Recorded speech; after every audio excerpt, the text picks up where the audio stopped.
পেঁয়াজটা ভাজা পর্যন্ত একটু অপেক্ষা করবো, একটু লাল লাল করে ভেজে নেবো।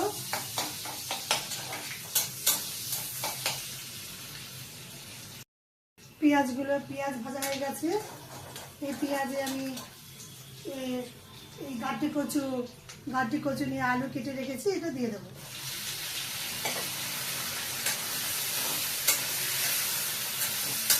এটা একটু আদা সিদ্ধ হলে আমি আর বাকি মশলা দেবো।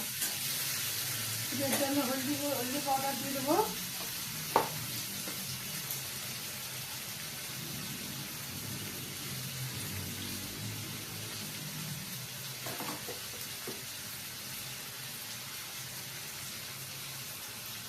একটু হলদি পাউডার, একটু নুন দিয়ে দেবো। নুন দিয়ে এটা আমি কষবো। এটা ভাজা ভাজা হলে তারপর আমি আলাদা আর সব শুকনো মশলা দেবো। এটা একটু কষে নিয়েছি।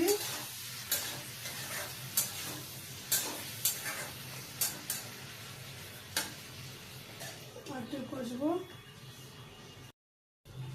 এটা কষা হয়ে গেল।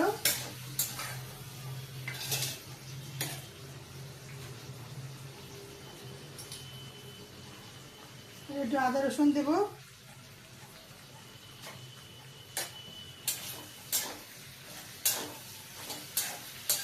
আদা রসুন দিয়ে একটু কষে নেবো।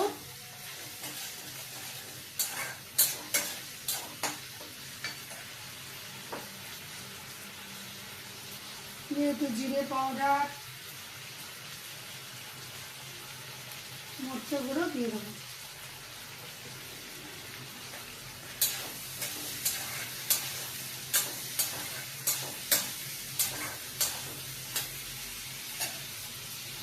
আদা কাঁচা লঙ্কা দিয়ে দেবো।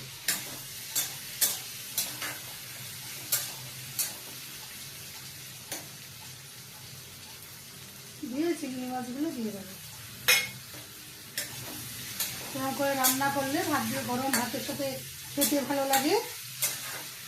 বন্ধুরা, আমার এই ছোট্ট ভিডিও রেসিপিটা যদি ভালো লেগে থাকে একটা লাইক, একটা কমেন্ট করবেন।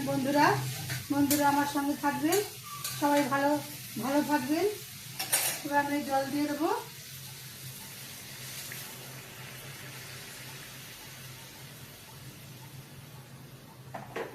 সিদ্ধ হওয়া পর্যন্ত,